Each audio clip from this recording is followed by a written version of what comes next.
¿Qué tal? ¿Cómo les va? Tengan todos ustedes muy buenas noches. Bueno, tenemos un programa especial esta noche. Hemos convocado a una de las mujeres más sobresalientes en la política de nuestra provincia, la doctora Sonia Margarita Escudero, a ella estoy haciendo mención.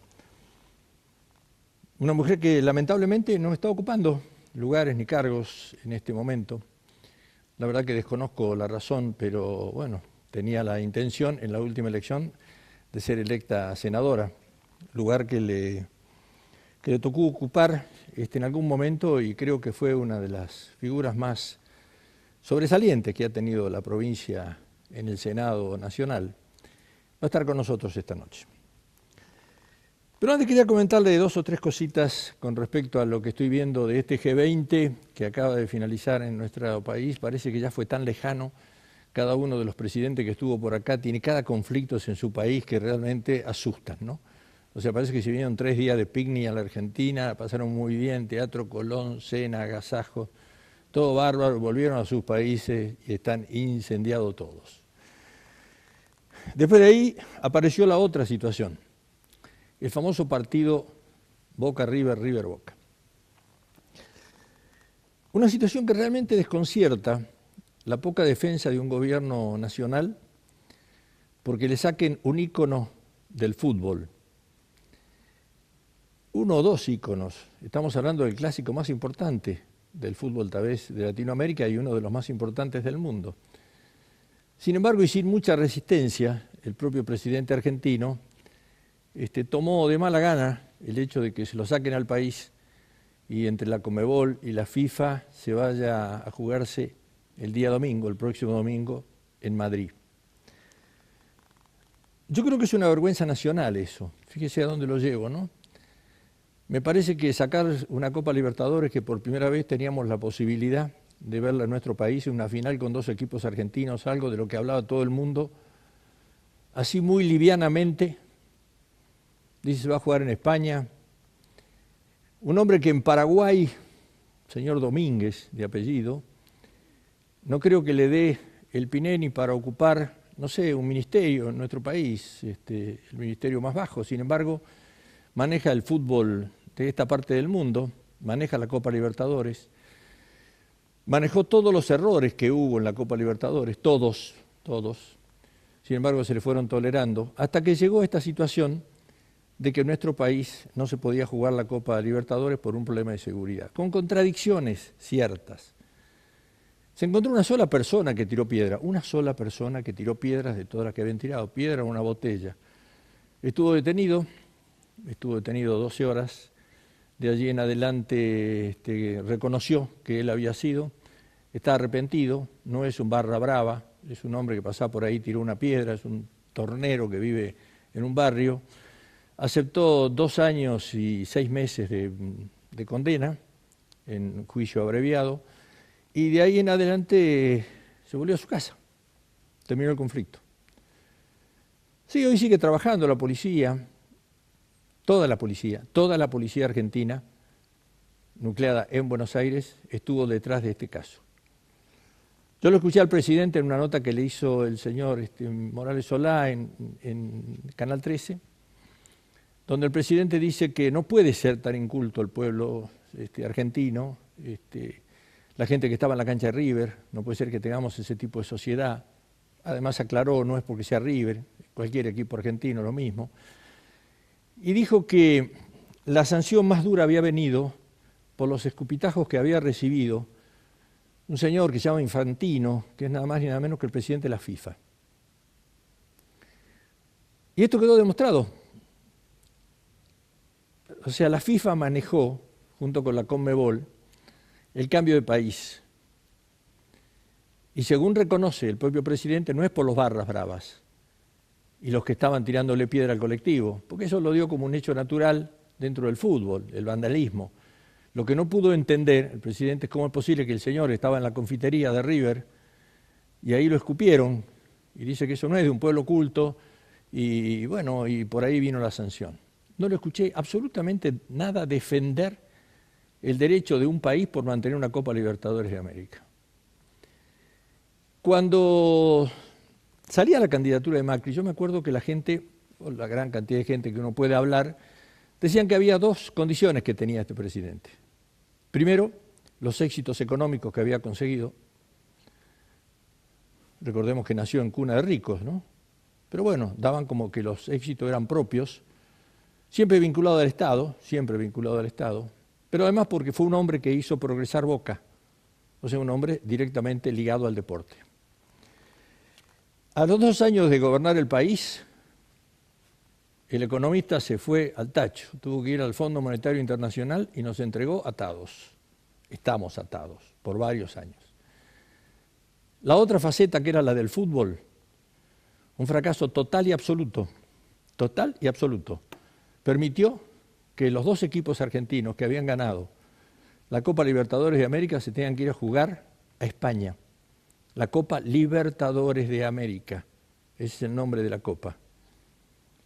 No puso ninguna oposición al respecto. El presidente de la Asociación del Fútbol Argentino, que fue en algún momento par de él, tampoco habló de este tema. Hay que ir a jugarlo allá y hay que ir a jugarlo allá. Y yo no sé si es una actitud digna esa de poder entregar las cosas así o entregar las cosas del país con tanta facilidad. La verdad que yo creo que debía haberla luchado un poco más, pero es una apreciación nada más que personal. Y ahora apareció la opositora del gobierno nacional, nuevamente en escena la señora Lilita Carrió, poniendo twitters diciendo qué piensa de las medidas que toma otra funcionaria del gobierno de Macri, la señora Bullrich, por el hecho de una reglamentación interna de la policía para ver si se pueden tirar tiros o no, si tienen que decir alto o no tienen que decir alto. Bueno, como eso no había motivado lo suficiente a la gente para que se hable del tema, se empezó a hablar del tema gracias a las declaraciones de Lilita Carrió, porque dijo, además, no me importa lo que piense el presidente de esto. Yo creo que eso es todo un armado, o sea, para nada creo que esto sea real. O sea, porque no tiene opositores. O sea, los opositores hoy o se prenden a lo que dice Lilita Carrió o los opositores se prenden a lo que dice la señora Patricia Bullrich, una de dos. Pero están siempre las dos en escena. Y el presidente aprovecha, se toma 24 horas, 48 horas de descanso y se va 4 días de paseo, que a lo mejor se los merezca, para descansar y ponerse a pensar que va a ser del lunes en adelante. Pero yo esta pelea entre Lilita Carrió y la señora Patricia Bullrich, realmente que no la creo absolutamente para nada. Ya salió a desdecirse la señora Lilita Carrió, como es habitual en ella, pero creo que es un buen elemento de choque, es un buen radiador, le dirían acá en el norte, porque se dedica a aglutinar todos los bichos posibles a los fines de poder parar la marcha de un motor que sigue funcionando, más allá de sus errores. Lo tenemos al doctor Alejandro Saravia en un minuto nada más, al cual le vamos a dar la bienvenida y la despedida, porque nos deja ya este año, hoy es su último programa. Yo también, ya la semana que viene no voy a estar con ustedes, voy a estar viajando ya a Dubái, después del resultado del partido, gane Boca o gane River. Se habrán dado cuenta que dije primero gane Boca o gane River, a pesar de que local es River, ¿no? Porque hace de local en Madrid. Cualquiera de los dos que gane, nosotros vamos a transmitir y vamos a estar en contacto vía televisión también en el programa del jueves de la otra semana. Así que yo también me voy a despedir esta noche con el programa de hoy y bueno, van a seguir Romina y Daniel la semana que viene. Vamos a estar con Sonia Margarita Escudero. Son muchas las preguntas que tenemos para ella. Realmente creo que puede ser un programa interesante. No nos abandone. Ya volvemos. Le damos la bienvenida al doctor Alejandro Saravia. ¿Cómo te va, Alejandro? Buenas noches. Hola, buenas noches. ¿Cómo les va? Hay varios temas que podríamos tocar. Uno, el que mencionó recién Mario, respecto del protocolo de accionar de la Fuerza de Seguridad, que lo instala, digamos, una actitud media destemplada de la doctora Carrió. Pero quiero hacer nada más que una breve mención a eso. Este protocolo jurídicamente es un reglamento autónomo que dentro de la jerarquía normativa tiene uno de los más bajos lugares, de tal modo que cualquier reglamento autónomo, para ser válido, tiene que adecuarse a las pautas de la Constitución Nacional, de los tratados internacionales y de las leyes nacionales. Entonces, lo que hay que mirar es si este protocolo se adecua a ese tipo, inclusive respecto del propio Código Penal. Lo que sí hay que tener presente, y esto bien presente, que ya lo mencionamos en algún momento, es el elemento definitorio del Estado según Max Weber. De acuerdo a Weber, lo que define al Estado es el monopolio de la fuerza. Así que es inadmisible que cualquiera le dispute al Estado ese monopolio. Partamos de eso para aclarar los conceptos. Esta violencia instalada acá difusamente, a la cual no la digerimos del todo. Tengamos siempre presente lo que dijo Max Weber. Respecto al G20, que nosotros lo mencionamos, digamos, pasan tan rápido los acontecimientos que parece una eternidad. Pero esto hace menos de una semana que sucedió lo del G20. Fue un éxito. No se produjeron los disturbios, ni los disturbios callejeros, ni los disturbios de los participantes del G20. Pienso en Trump. Se produjo la declaración de Buenos Aires, una declaración extensa, completa. Obviamente que no definió algunos temas, por ejemplo, la guerra comercial esta que se definió en una reunión, por lo menos una tregua por 90 días, entre Xi Jinping y Trump, pero dentro del marco de la reunión del G20. También fue importante la reunión del BRICS, Brasil, Rusia, India, China y Sudáfrica. Los 5 países del BRICS significan un mercado de 4.000 millones de personas. No sé por qué Argentina no está. Se definió también la vinculación, o se redefinió la vinculación entre México, Canadá y Estados Unidos. Así que fue fructífero. Pero para mí el dato central fue lo que surgió de una entrevista que le hicieron al actual embajador argentino en China, Diego Guelar. En esa entrevista, Guelar claramente dijo que el problema argentino, el problema en la balanza comercial argentina, no son las importaciones, porque no importamos mucho, no compramos mucho del exterior. El gran problema es lo que no exportamos. Ese es el drama argentino. ¿Por qué? Porque nosotros nos redefinimos mentalmente, conceptualmente, simbólicamente y también material y productivamente en el mercado interno. Nos referenciamos siempre al mercado interno. Y cuando lo hicimos así, nos achicamos a la dimensión de un mercado de 40 millones de personas. Cuando, recién hice referencia al BRICS, que existe un mundo o mercados que significan 6.000 millones de personas. Entonces a eso tenemos que apuntar. En eso tenemos que prepararnos para insertarnos en ese mercado de miles de millones de personas. Cuando fuimos exitosos, nosotros estamos inmersos en un mercado grande como fue el Commonwealth. Nosotros no le vendíamos solamente a Inglaterra, a la islita de Inglaterra, no. Le vendíamos al Commonwealth, que eran 70 países. Y competíamos allí con Australia, con Canadá, con el propio Estados Unidos. Ahí aprendimos a competir también. En el 30 nos descolocamos y bueno, perdimos el rumbo. Entonces yo creo que el Estado debe ocuparse en lo que tiene que ocuparse, que es la macroeconomía, la infraestructura, la seguridad, como dijimos al principio, la educación y la salud. Y los empresarios argentinos, los emprendedores, tienen que aprender a competir para ganar terreno en ese inmenso mercado de 6 o 7 mil millones de personas.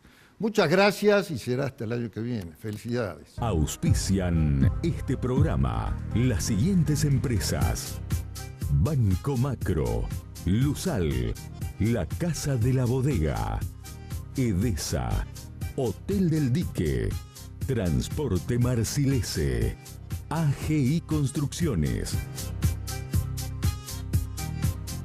Bueno, gracias doctor, ha sido un placer tenerlo con nosotros durante todo este año y seguramente vamos a estar compartiendo su columna el año que viene. Sonia Margarita Escudero, ¿cómo te va? Muy buenas noches. Muy buenas noches, Mario. Muy bien, gracias. ¿Todo bien? Todo bien, todo bien. ¿Por qué no estás en política? ¿Qué pasa? No, de alguna forma estamos en política, haciendo política. Lo que no hay es espacio dentro del Partido Justicialista. O sea, yo competí en una interna dentro del Partido Justicialista el año pasado y bueno, vi que las reglas no eran igualitarias. Cuando usted tiene un ministro de gobierno que habla a los intendentes diciéndoles a cuál candidato tiene que apoyar en la interna, ahí no hay elección interna. Es una fantochada, ¿no? Nosotros después de la elección lo que hicimos fue presentar una nota al presidente del partido, al gobernador que es el presidente del partido, pidiéndole que revisemos la carta orgánica. Porque la regla que establece la carta orgánica para el ejercicio, para acceder a los cargos partidarios es que cualquier lista tiene que presentar cargos o lista en los 60 municipios. ¿Qué agrupación que no sea el gobierno puede cumplir con ese requisito? Ninguna.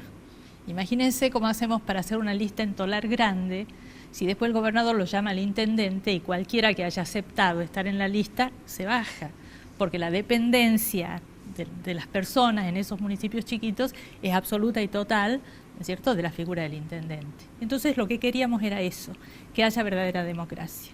Nunca nos contestaron. Y se hizo esto, ¿no?, en un congreso, encerrados en el Quebrachal, ¿no?, es decir, es una lista unidad, y se rechazó, por ejemplo, una lista que encabezaba Walter Guaya. Pero, a ver, es una constante eso dentro del partido, ¿no? O sea, el partido, lo que pasa es que hay un casamiento tan grande entre el partido y el presidente del Partido Justicialista y el gobernador, que es indestructible. O sea, pensar lo contrario sería muy iluso. No, pero ¿no? digamos, cualquiera que tenga una visión democrática, cualquiera que se diga que es un dirigente democrático, por lo menos permite que haya otras listas que compitan. O sea, eso es lo mínimo que cualquiera que sea verdaderamente democrático, pero cerrar la puerta para que nadie compita, para que nadie se exprese, eso es lo que queríamos, o sea, abrir las puertas, estimular la presentación y después que las listas se integren conforme el resultado de las elecciones. Está bien, pero eso, por eso vuelvo a lo mismo, eso lo quieren los que están de afuera, pero los que están de adentro no. Bueno, pero los que están de adentro, que cierran las puertas, eso es antidemocrático. Y sí. A ver, Mario, Sí. Cuando hay personas tan ricas que pueden comprar el voto y hay personas tan pobres que necesitan vender el voto, ahí no estamos en un régimen democrático. Porque la democracia esencialmente, ¿qué es? La discusión, el gobierno por discusión pública entre iguales, ciudadanos iguales. Entonces, estamos con un deterioro institucional tan grande, con índices de pobreza tan altos, que estamos ante una situación donde casi la mitad de la población ha perdido el estatus de ciudadano, porque depende para sobrevivir de la dádiva, ¿no es cierto?, del plan, de la ayuda que viene desde los recursos del Estado. ¿Y desde cuándo viene esta situación? Y esta situación se viene prolongando, pero yo creo que esta situación de llegar a estos índices, ¿no?, donde la provincia supera el 30%, me parece que no lo habíamos visto antes así, no de este modo. O sea, ¿vos creés que lo desvirtuó más todavía Urtubey? Yo creo que en la provincia las instituciones se han deteriorado mucho. No creo que todo haya sido negativo, ¿no? En el gobierno él ha hecho un gran esfuerzo. Creo que hay esfuerzos interesantes en los municipios, ¿no?, de dotar de agua potable a los distintos barrios pobres. O sea, no es que sea todo negativo.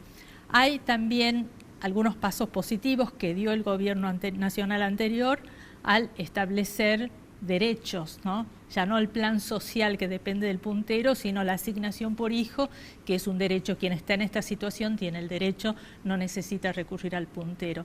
Eso da un cierto oxígeno, ¿no?, y una cierta independencia a quien se encuentre en esa situación. Después vamos a volver al tema provincial. El tema nacional, ¿cómo lo estás viendo? Bueno, con mucha preocupación por los desequilibrios macroeconómicos, con una inflación como la que tenemos, con las tasas de interés que tenemos, obviamente no hay posibilidades de producir en la Argentina. Fue muy interesante la columna de Alejandro, pero bueno, salir al mundo y competir significa tener una macroeconomía estable en la Argentina, donde no tengamos una inflación razonable, 3 o 5%, tasas, ¿no es cierto?, créditos razonables para poder salir, exportar y producir, y al mismo tiempo, ¿qué necesitamos? Que todo ese producido de las exportaciones, esa ganancia en dólares, venga al país, porque si se queda en las cuentas privadas fuera del país, bueno, no nos sirve, ¿no? Ese modelo de crecimiento no nos sirve. Bueno, vos viste que en el acuerdo del Fondo Monetario Internacional en ningún lado se menciona la palabra producción ni crecimiento. Bueno, porque esa es la misión del fondo, o sea, no hay que equivocarse. El fondo no viene aquí a sustituir una política pública o un plan de gobierno. No, el Fondo Monetario ha sido creado para cuidar la estabilidad, entonces para que no haya grandes crisis. Lo que ha dado el fondo es un manto, ¿no es cierto?, de seguridad para las reservas del Banco Central para asegurar que no haya grandes crisis. Pero de ahí las decisiones para cómo hacemos para crecer, bueno, eso nos corresponde a los argentinos, no le corresponde al Fondo Monetario. ¿Y la situación del peronismo a nivel nacional? ¿Cómo la ves? Bueno, a mí me parece interesante lo que se está formando, un peronismo federal como una alternativa. Ahora, eso no alcanza, ¿no? Está visto que no alcanza. Me parece que el escenario nacional del año que viene se va a repetir la situación del 2015, ¿no? Una gran polarización entre Macri, Cambiemos y el cristinismo, ¿no?, el kirchnerismo. ¿Vos crees que fueron imprudentes las palabras de algunos gobernadores de decir podemos hacer cualquier cosa menos Cristina? Sí, yo creo que sí. Yo creo que el peronismo residual sin el kirchnerismo no alcanza, porque se puede decir, bueno, no estoy de acuerdo con el estilo que tenía Cristina, pero en los 12 años de gobierno kirchnerista hubieron algunos logros importantes y hay muchas personas que tienen ese reconocimiento. O sea, hay la inclusión jubilatoria, por ejemplo. Personas que no tenían nada, que habían llegado a la edad jubilatoria y que pudieron alcanzar un beneficio. La asignación por hijo, o sea, las políticas sociales han sido muy interesantes. La ayuda a los jóvenes para que vuelvan a estudiar, ¿no es cierto?, para que terminen el secundario. O sea, fueron muy buenas políticas sociales y un contexto que tuvo suerte, obviamente, ¿no?, el kirchnerismo, un contexto internacional que ayudó. Entonces, no se puede decir sin Cristina. ¿Y qué es lo que la mató a Cristina? ¿La corrupción de la cual es acusada?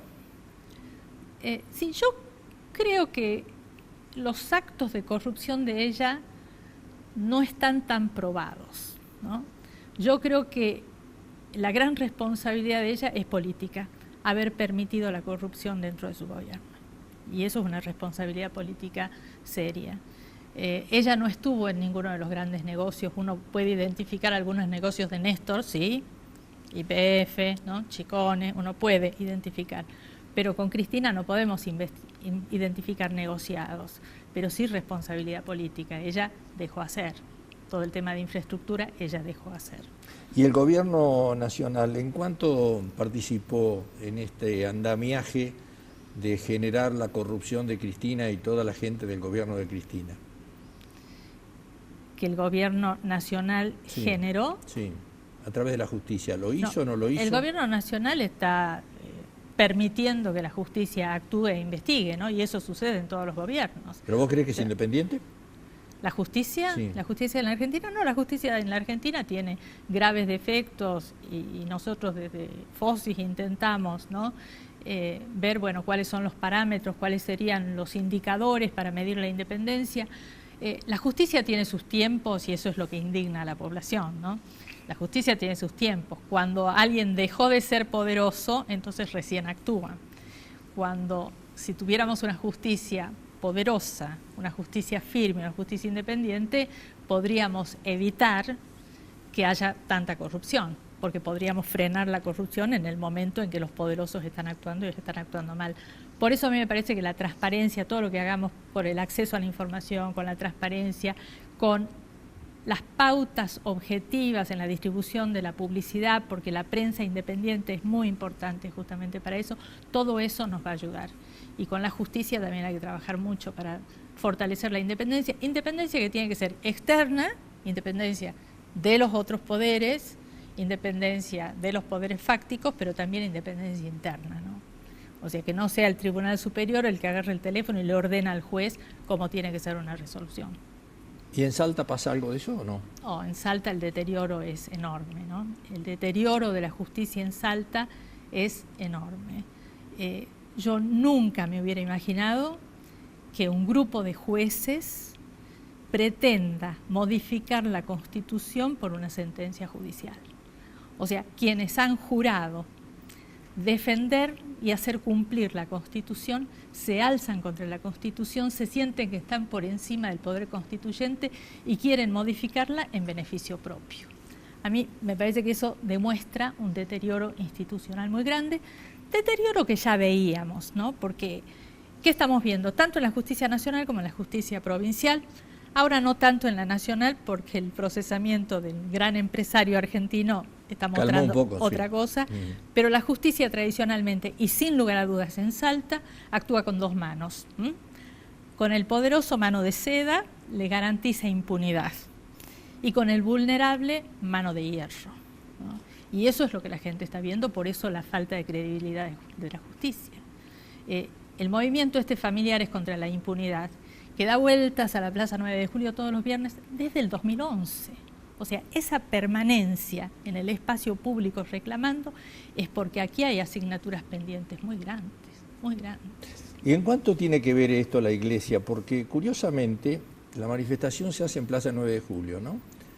Quiere decir que el arzobispo los ve todas las semanas, desde hace años, están detrás de lo mismo, y nunca han tomado una intervención directa sobre el caso. ¿Vos le adjudicás alguna responsabilidad de eso a la Iglesia o no? A ver, yo creo que el gobierno de Juan Manuel es un gobierno conservador, machista y teocrático, ¿no es cierto?, donde el jefe del gobierno de Salta coincide en su pensamiento con el jefe local de la Iglesia Católica. Entonces, si hay un movimiento de protesta contra el gobierno y la Iglesia mira para otro lado, porque bueno, le dieron 600 cargos de profesores de religión, porque le dieron terrenos para que haga su acción. Entonces, ahí estamos viendo que tampoco está bien que la Iglesia se confunda con el poder político, ¿no? Romina, muy buenas noches. Buenas noches, Mario. Doctor Escudero, le escuchaba hablar del kirchnerismo hace ratito y decir que tenía cosas buenas, y en ese sentido yo le quería consultar por el representante del kirchnerismo aquí en Salta, el diputado nacional Sergio Leavi, quien también manifestó sus aspiraciones para la gobernación. ¿Usted apoyaría, digamos, o aceptaría ser parte de una eventual fórmula con el diputado nacional para las próximas elecciones? Yo le tengo un gran aprecio personal a Sergio Leavi, lo he conocido cuando era intendente de Tartagal y creo que en Tartagal ha llevado adelante una tarea muy importante, pacificó uno de los lugares más convulsionados, hizo obras importantes, tan es así que antes Orán era mucho mejor que Tartagal y sin embargo hoy vemos que la situación se ha revertido. Yo digo, ¿con quién aceptaría trabajar? Yo ayudaría a quien se comprometa a llevar adelante las reformas institucionales que Salta necesita. Reforma constitucional, revisemos todos los poderes, revisemos la auditoría, revisemos la justicia, revisemos también la legislatura. Daniel. Escudero, bueno, hablábamos de lo institucional, ¿no? Usted forma parte del FOSIS, le pone mucho énfasis, hay mucha gente que le pone énfasis, y no se trata acá de impugnar la existencia de algo, sino, en el caso mío, lamentar ciertas ausencias. ¿Por qué en Salta y entre los salteños no hay tanto énfasis en, además de pensar lo institucional, en pensar cómo nos desarrollamos económicamente para evitar que desde un vecino de barrio que depende del bolsón y termina vendiendo su voluntad a un puntero, pero también para evitar a un juez, ¿sí?, que termine vendiendo sus fallos al poder político para seguir teniendo en el lugar? ¿Por qué no pensamos en economía en esta provincia?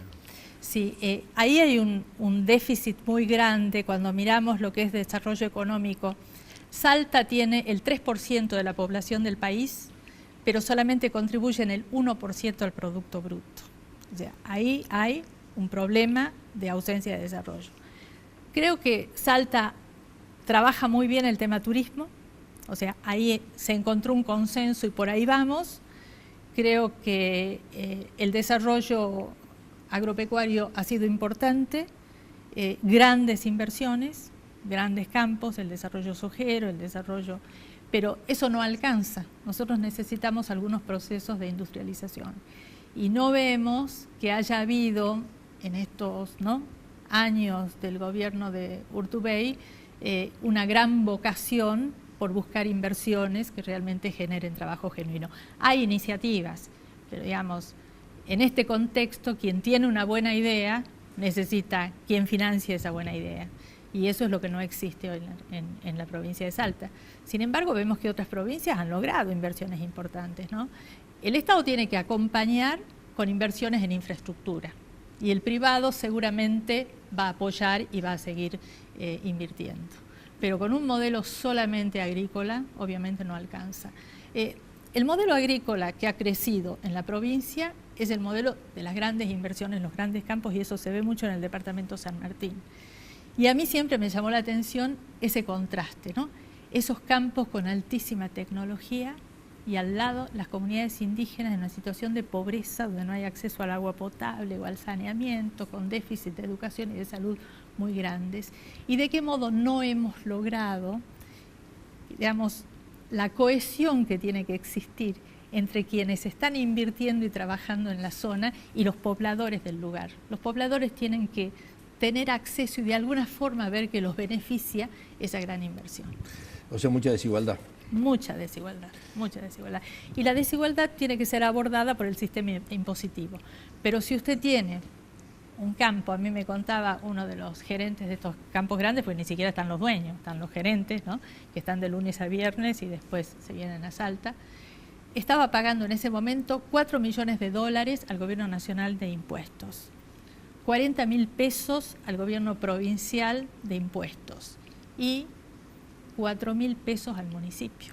Entonces, claro, tenemos que abordar el sistema impositivo. Y eso es un gobierno nacional que realmente piense en la gente. Yo quiero un gobierno que no solamente habla de los mercados y del crecimiento económico, un gobierno que vea cómo le va a la gente en particular, ¿no? ¿Nos permite un segundito? Sí, cómo no. Volvemos en un minuto.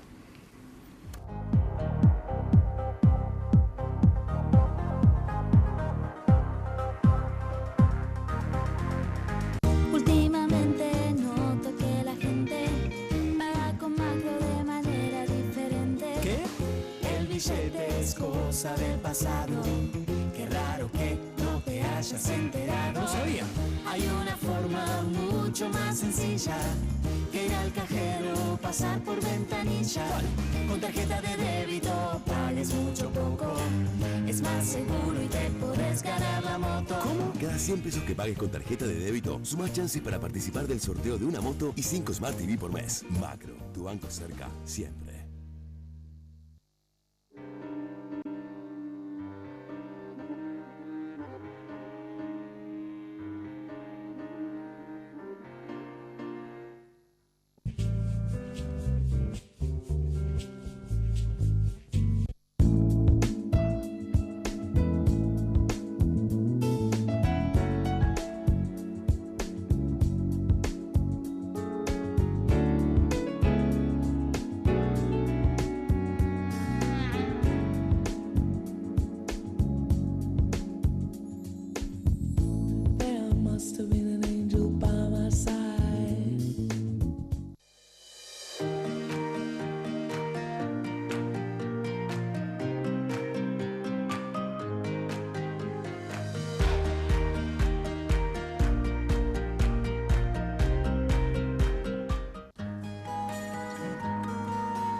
Transporte Marcilese, una empresa salteña con años de experiencia en transporte de cargas y operaciones logísticas. Transporte Marcilese, desde Salta y hacia donde usted lo necesite. Bueno, así que estoy un poco indignado. Estamos hablando de fútbol, con Sonia Margarita, porque claro, ella tiene algunos afectos en Australia y dice que hasta en Australia se comentaba lo del partido Boca-River, ¿no? Bueno, pero así es, se va a jugar en España. La Sonia, Libertadores. La Libertadores se va a jugar en España, sí, la verdad que es una afrenta para el país, ¿no? Por lo menos yo lo tomo así, estoy bastante indignado con esto porque excede todo razonamiento, ¿no? No sé, un presidente que se deja sacar un torneo de estas características, por lo menos tiene que luchar hasta el último día y expresarse hasta el último día en defensa de su propio país, ¿no? Pero bueno, estamos hablando de economía y cuando la economía va a dejar 40 millones de euros ese partido, un solo partido, 40 millones de euros. Que a la Argentina le vendrían muy bien. Sí, yo creo que sí. Además de darle la alegría a la gente que se juegue en su país, ¿no? Sí, sí. Bueno, lo que me llama la atención, Sonia, es lo siguiente. Pues una mujer realmente capaz, lo has demostrado, yo se lo decía a la audiencia en la apertura del programa, has demostrado tu valía, no solamente en el gobierno provincial, trabajando en distintos cargos, en el gobierno de Juan Carlos Romero, sino que en el Senado, creo que en ese momento donde vos estuviste fue uno de los momentos más importantes del Senado, en lo que pasa a la capacidad de los proyectos, a la forma de llevarlos adelante. O sea, considero que sos una mujer que sobresalió del resto dentro del Senado. Y el hecho que una mujer que haya logrado eso esté fuera de la política o no trabajando activamente y sirviéndole a su provincia me parece realmente un despropósito. Teniendo en cuenta que se anotan cada uno, ¿viste? En cada lugar y llegan, y uno dice, ¿y por qué no, Sonia Margarita? ¿Qué le pasa? O sea, a ver, es muy difícil en el trato, es complicada en tomar resoluciones, es caprichosa. O sea, ¿qué tiene? ¿Por qué no está dentro de una fórmula trabajando para decir quiero ser gobierno de la provincia? Ahora estamos hablando, recién te hacían la pregunta, de por qué no Leavi, ¿no? De compañera de fórmula, por ejemplo, de Leavi. Aunque no sé si debería ser compañera de fórmula de alguien o podría ser candidata con un compañero. También podría ser, ¿no? Salta nunca tuvo una mujer candidata a gobernadora, ¿no? Esto también es Salta no tiene una diputada nacional. Salta hoy no tiene una diputada nacional. O sea, entonces, eso muestra en qué estado estamos. En qué estado estamos. El machismo es muy grande, en Salta. Y yo lo advertí en la campaña del año pasado, ¿no? O sea, aquí nos quedábamos sin diputada nacional. Y así fue. Ahora, ¿el machismo es muy grande o la participación de la mujer es nula? No, hay gran participación. Cuando uno ve en los partidos, la participación es enorme. Y sin embargo, bueno, la distribución de los recursos es desigual. Y después están las presiones políticas, ¿no? Porque tiene que llegar el amigo, el que garantiza ciertas cosas. Bueno, y así se va deteriorando, se deteriora el país en definitiva. Porque, ¿qué es la democracia? La discusión pública. El Congreso es eso, la discusión pública. En esa discusión tienen que estar todas las voces. Y de ese debate público salen los consensos, que son las leyes, que después todos acatamos. Bueno, si esos consensos se van a alcanzar no por razonamientos, sino por otros intereses que se juegan bajo la mesa, el país retrocede, el país no avanza. Bueno, el país por un lado y la provincia por el otro. Si nos vamos al tema de la provincia, tenemos un gobernador que dice que el justicialismo solo no gana, pero también dice hasta acá llegamos a nivel nacional con la figura de Cristina. O sea, ese es el máximo. Hasta ahí, de ahí no podemos, sería defraudar a la gente ir con Cristina. A su vez en Salta se produce un fenómeno especial, como me imagino que será en varias provincias. No tiene ese prejuicio con respecto a Cristina. El Leavi va a apoyar a Cristina si Cristina es candidata, siempre hablando si Cristina es candidata, todavía no lo es. Pero no puede arreglar en Salta con el Partido Justicialista por la opinión del propio presidente del Partido Justicialista. El Partido Justicialista, que si bien es cierto que tiene presidente nuevo, dentro de 10 meses el presidente se va y ese cargo queda acéfalo. No, sigue siendo presidente del partido. Sí, bueno, quien pero venga, si es justicialista, hará lo que hizo Juan Manuel cuando ganó por fuera del partido, intervenir el partido. Bueno, por eso, pero a ver, no se pueden llegar a acuerdos dentro de los peronistas por esa situación, hoy. Y saben que con el Partido Justicialista solo no alcanza. O sea, mirá a qué grado de mezquindades estamos hablando. Entonces, esto no significa que le estemos buscando voto al Partido Justicialista, pero te habla de dos fracciones del justicialismo que están enfrentados y no pueden unirse. No pueden unirse. Y saben que yendo solo los dos pierden. ¿Cuál es la explicación a todo esto que vos me hablás de los consensos? Bueno, porque justamente eso es lo que nosotros planteábamos. Si se modificaba la Carta Orgánica, si entre todos discutíamos la regla de juego, todos podíamos volver dentro del Partido Justicialista y, bueno, ver cuál es la opinión de la ciudadanía, cuál es la opinión de los afiliados. Y ahí se puede generar, bueno, por dónde vamos como partido.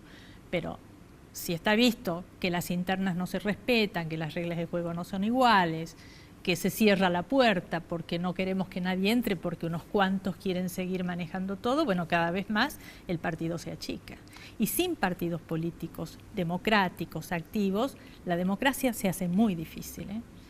En otros países, y hablo de Australia mucho porque conozco, porque mi marido es australiano y viajamos mucho a Australia, se permiten candidaturas independientes, por ejemplo. Alguien puede llegar al Parlamento sin un partido político, como candidato independiente. Eso no existe en la Argentina. Entonces, en la Argentina, como necesitas el sello del partido, quien no tiene cabida dentro de los partidos mayoritarios, ¿qué hace? Junta 3.000 firmas, registra su partido y entonces puede competir. Bueno, es un poco lo que pasó en la Argentina con Olmedo, ¿no? Olmedo Sí. no tuvo partido hasta hace poquito y sin embargo estaba como candidato a presidente de los argentinos, o sea, se largó igual sin partido político. Dicho sea de paso, ¿cómo lo ves a Olmedo y lo que está haciendo Olmedo? ¿Qué te dice Olmedo, la figura de Olmedo? Bueno, él encarna el autoritarismo de la Argentina, ¿no? Tal vez aquellos ciudadanos que tocaban la puerta de los cuarteles cada tanto, ¿no? Y bueno, y él encarna eso, esa visión autoritaria. A mí me hizo mucha gracia cuando le dio las gracias a la ministra Bullrich por haber escuchado, ¿no?, su opinión de que la policía tenía que matar a los delincuentes, ¿no? O sea, ideas así tan extremistas son peligrosas, son peligrosas. ¿Pero vos no creés que tiene consenso en la gente eso? Yo cuando estaba en el Senado habíamos accedido a encuestas que medían, bueno, qué porcentaje de la población tiene estas ideas autoritarias. En ese momento a nivel país era el 16%. En Salta debe ser más, ¿no? ¿Qué será? 20, 25%.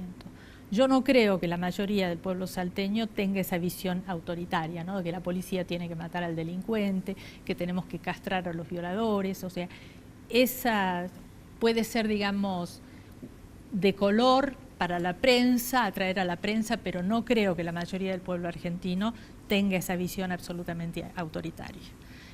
El pueblo argentino, tenemos una parte del pueblo argentino que quiere trabajar, tener estabilidad, crecer y progresar en paz. Entonces, todo lo que es desorden no le gusta y quiere una mano fuerte en el gobierno, pero no a ese extremo.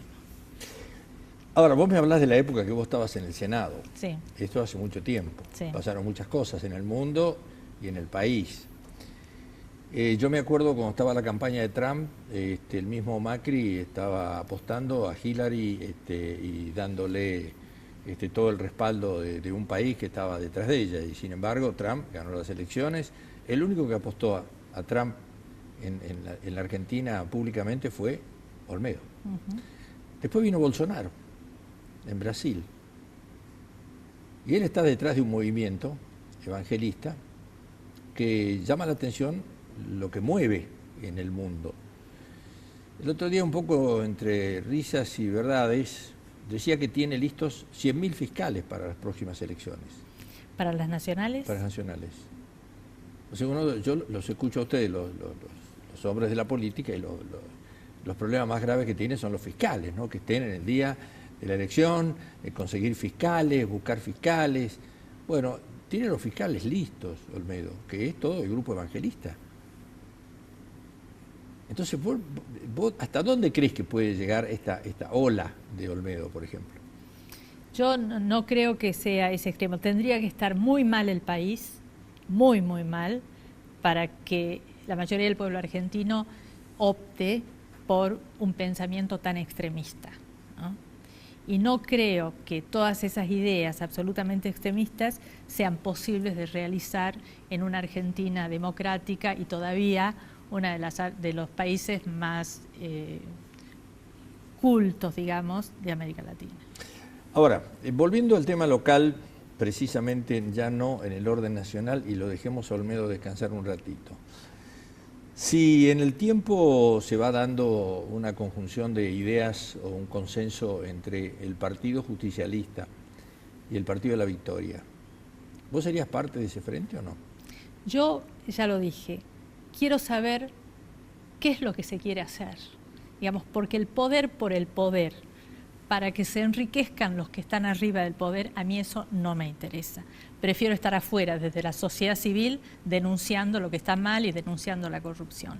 Ahora, si hay un proyecto de encarar Salta, las reformas institucionales que necesitamos, pensar una Salta que crece económicamente, que distribuye, ¿no?, la riqueza económica, que busca promover a los que están más abajo para una Salta más igualitaria, que va a luchar por una justicia independiente, en ese proyecto sí yo quiero estar.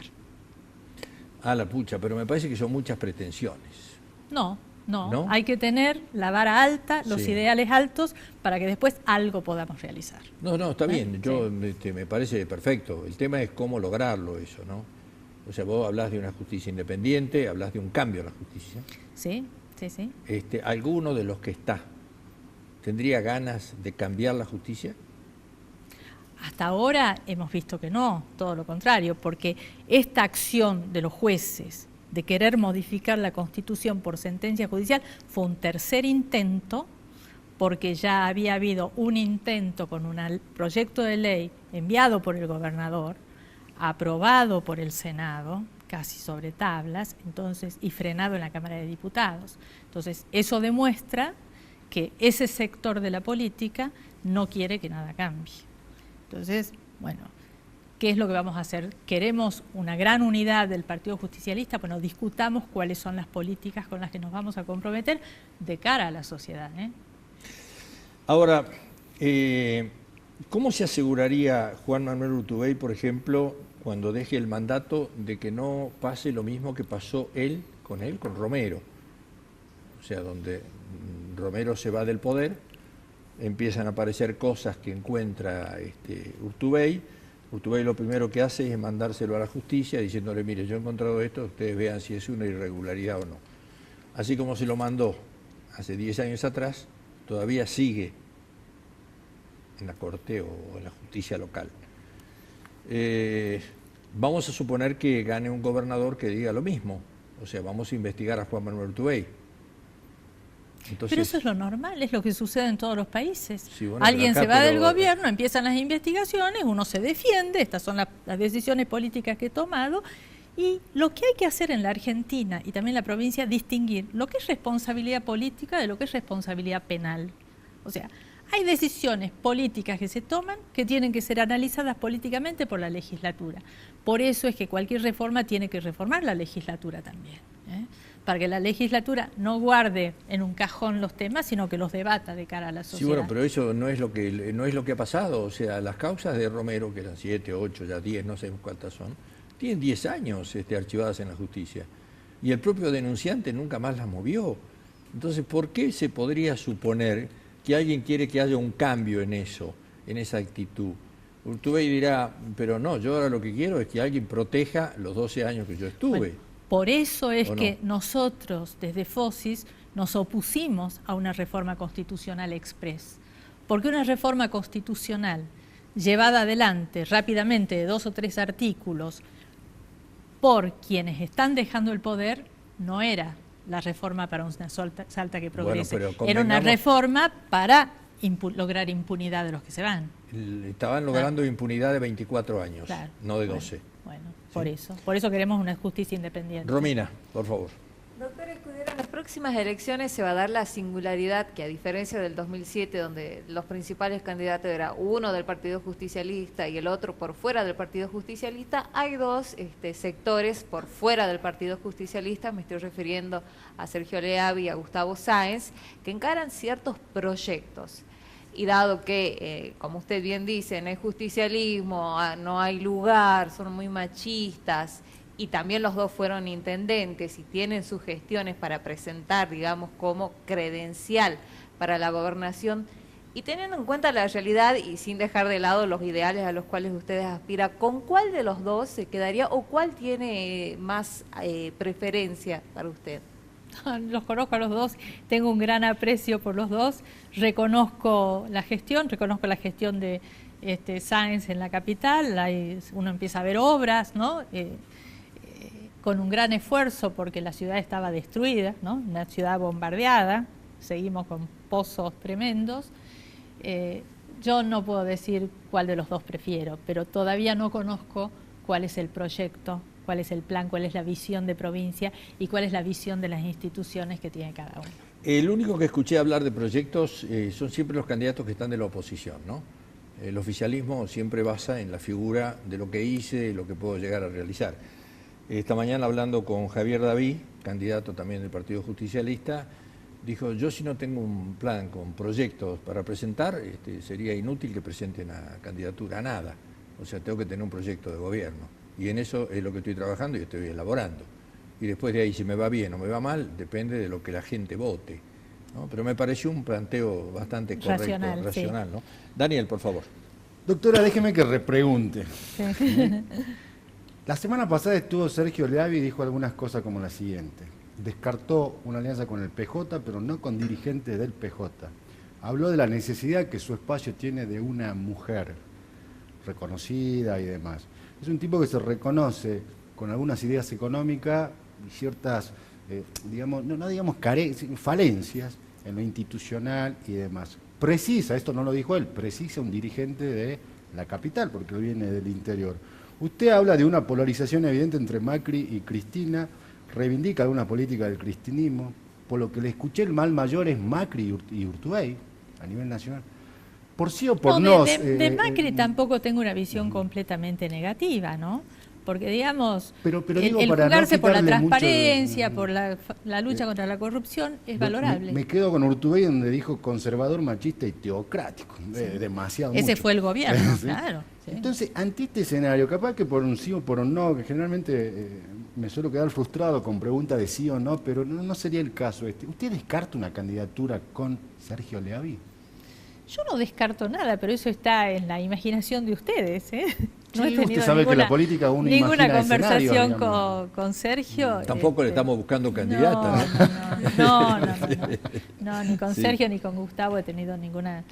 Pero me parece hasta ahora los dos candidatos con más chances porque tienen algún tipo de ligazón, ¿no? Con lo que va a ser lo nacional. Porque si vamos a la misma fecha de elecciones, obviamente el candidato a presidente va a traccionar. Y en ese contexto veo dos figuras interesantes. Y lo más interesante de estas dos figuras es que no tienen tanto que ver con el pasado, ¿no? Ahora, ¿por qué va a traccionar el candidato a presidente si van en boletas separadas? En Salta, por lo menos. Sí, pero la campaña, ¿no? La campaña nacional tracción. La campaña nacional tracción. Bueno, entonces tendríamos que ver qué pasa con Gustavo Sáenz, porque Gustavo Sáenz dijo que en Salta Cambiemos no existe.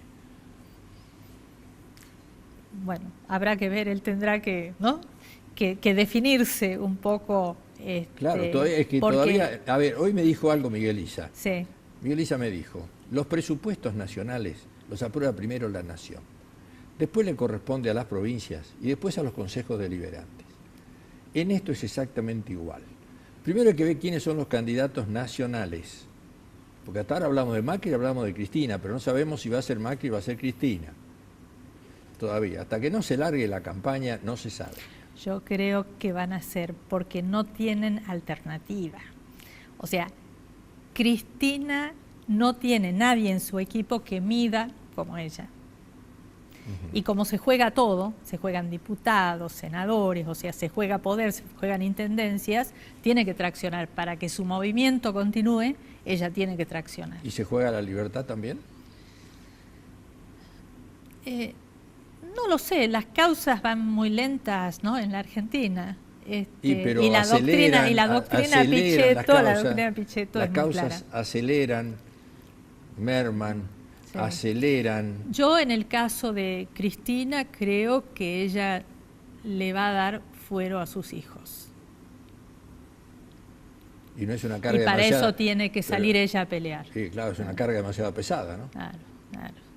Bueno, porque los hijos tuvieron que firmar cosas, ¿no?, que son las que se están investigando en la justicia, que tienen que ver con el lavado de dinero.